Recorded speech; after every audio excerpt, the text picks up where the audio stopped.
नमस्ते बच्चों। आज हम कक्षा 10वीं विज्ञान विषय के अध्याय 1 जीवों का विकास के बारे में कुछ संक्षिप्त जानकारी प्राप्त करेंगे। अध्याय 1 जीवों का विकास, ये आप किताब में अपने देख सकते हैं। जीवों का विकास अध्याय 1 में पृथ्वी में हजारों लाखों की संख्या में जीवों की प्रजातियां पाई जाती है। इनमें से कई एक जीवों की जातियों से हम परिचित हैं, कईयों के बारे में सुना है, और कई एक जीव ऐसे हैं जो आज नहीं हैं, यानी विलुप्त हो चुके हैं, जिसके बारे में हम सुना है। जैसा कि एक है डायनासोर। डायनासोर भी कभी पृथ्वी पर उपस्थित थे, जो आज नहीं हैं। उनके अवशेष प्राप्त होते रहते हैं। पूरे विश्व में ही नहीं, हमारे भारत में भी डायनासोर के अवशेष प्राप्त हुए हैं। जैसा कि इनमें एक है मध्य प्रदेश के जबलपुर के लमेटा घाट में एक कुछ जीवाश्म मिला है डायनासोर का। तो उस जीवाश्म मिलने से यह पता चलता है कि नर्मदा घाटी है, उसका कुछ प्राकृतिक आवास रहा होगा। हमें पृथ्वी पर अलग अलग जगह इनके अवशेष मिलते रहते हैं। इससे यह पता चलता है कि डायनासोर भी विविध प्रकार के थे। पृथ्वी पर लगभग 200 से 600 लाख वर्ष पूर्व इन्हीं जानवरों का राज था। एक छोटा से छोटा जो डायनासोर है वो लगभग 50 सेंटीमीटर से लेकर के एक बड़ा डायनासोर 40 मीटर तक का था। इनमें कुछ और विविधता पाई जाती है, जैसे कुछ डायनासोर मांसाहारी थे, कुछ शाकाहारी थे, कुछ 2 पैर में चलने वाले थे, कुछ चार पैर पर चलने वाले थे। इसी प्रकार डायनासोर के समय कई एक वनस्पतियाँ थी जो आज भी है, जैसे शैवाल है, मांस है, साइकस है, फर्न है, गिंको है, जो आज भी है।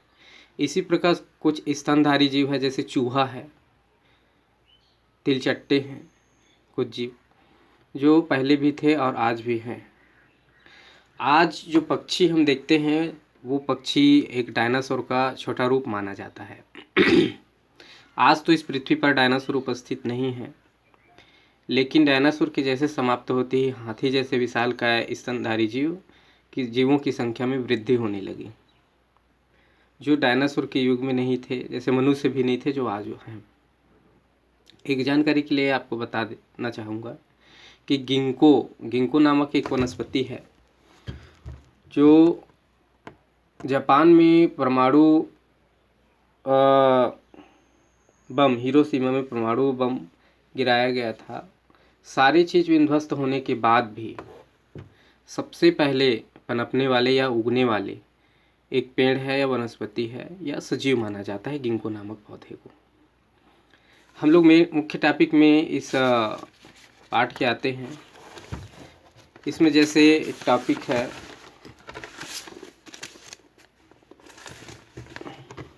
जीवों के विकास में आवास और उसका प्रभाव, यानी effect of habitat on the evolution of organism.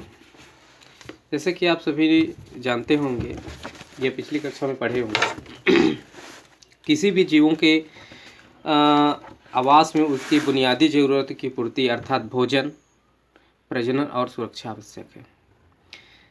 ऐसा आवास हो जहां उसको पर्याप्त मात्रा में भोजन उपलब्ध हो सके, वो उसके समान जीव हो जिससे वो प्रजनन कर सके और नए समष्टि का विकास कर सके, जब उसकी वहाँ सुरक्षा भी आवश्यक है। तो ये बुनियादी ज़रूरत है, ये उसके आवास में होना आवश्यक है, तभी वो जीव आगे का विकास कर पाएगा। यानी आवास में पर्याप्त संसाधन की उपस्थिति होने से ही उस जीवों की संख्या में वृद्धि हो पाएगी। फिर आगे बढ़ते हैं। जैसे कुछ प्रजातियों की संख्या आज बहुत बढ़ रही है और कुछ की जीवों की संख्या घट रही है। जैसे कुछ जीव ऐसे हैं जो विलुप्त हो चुके हैं या विलुप्ति के कगार पर हैं। जैसे विलुप्ति के कगार पर है, ऐसे जीव में सोन चिड़ैया हैं, बाज है, बाघ है, आदि ऐसे जीव हैं जो विलुप्ति के कगार पर हैं। ठीक इसके विपरीत जैसे मनुष्य है, उसकी संख्या तीव्र गति से बढ़ रही है। यानी इसकी संख्या तीव्र गति से बढ़ने से क्या है, अन्य जीवों के लिए खाद्य संसाधन की कमी होगी और वो जीव धीरे धीरे समाप्त हो सकते हैं। यानी उन जीवों को मनुष्य की संख्या जो बढ़ रही है वो प्रभावित कहीं न कहीं किसी न किसी रूप में प्रभावित कर रहे हैं। जैसे कि इसमें एक ग्राफ में बताया गया है, ग्राफ में दिखाया गया है, ये ग्राफ बना है, ये ग्राफ है खाद्य आपूर्ति और जनसंख्या में वृद्धि, खाद्य संसाधन की मात्रा, और ये है समय। समय के साथ खाद्य संसाधन की मात्रा सीमित गति से आगे बढ़ रही है। इसी प्रकार ये है जनसंख्या और समय। समय के साथ जनसंख्या तीव्र गति से बढ़ रही है। इससे ये है, समय के साथ खाद्य संसाधन तो सीमित है लेकिन जनसंख्या तीव्र गति से बढ़ रही है। इससे यह साबित होता है कि खाद्य आपूर्ति की कमी हो पाएगी जनसंख्या की वृद्धि होने के कारण। तो इससे वैज्ञानिकों का मानना है कि जनसंख्या में यदि अनियंत्रित रूप से बढ़ोतरी होगी तो खाद्य संसाधन पर्याप्त मात्रा में नहीं होंगे, जिससे प्राकृतिक आपदा, परस्पर द्वंद्व, लड़ाई, कुछ ऐसे जीव जो बच जाएंगे, कुछ ऐसे जीव मर भी जाएंगे इससे। ठीक, तो इस तरह से जीवों की संख्या में भी नियंत्रण बना रहता है। तो इसमें एक बात और है कि वैज्ञानिकों ने इसी चीज़ को देखते हुए, जीवों की विविधता को देखते हुए, उसकी संसाधनों की विविधता को देखते हुए उसके विकास कैसे हुआ इस पर सोचने लगे। उसी में से एक उल्लेखनीय वैज्ञानिक है चार्ल्स डार्विन और अल्फ्रेड रसेल वैलेस, जिन्होंने जीवों की उत्पत्ति के बारे में अपने व्यापक अध्ययन के आधार पर कुछ सिद्धांत दिए हैं। तो यहाँ हम लोग नेक्स्ट क्लास में देखेंगे इसी चैप्टर का, इसी पार्ट का 1.2 में बीगल का सफ़र और डार्विन का अनुभव यानी experience of Darwin and journey of beagle. Beagle उसका जहाज़ का नाम था, डार्विन का अन्वेषी जहाज़। उस पर उन्होंने लगभग 5 वर्ष तक अलग अलग महाद्वीपों पर जीवों के विकास के बारे में अध्ययन किया। डार्विन एक खोजी प्रवृत्ति के थे, बचपन पे ही वो सोचने विचार करने वाले थे, जानकारी जुटाने वाले थे, प्राकृतिक जो परिघटना है और उसके व्यवहार है उसके बारे में वो सोचते थे। तो नेक्स्ट क्लास में इसी चैप्टर का, इसी पार्ट का देखेंगे। ठीक है, थैंक यू।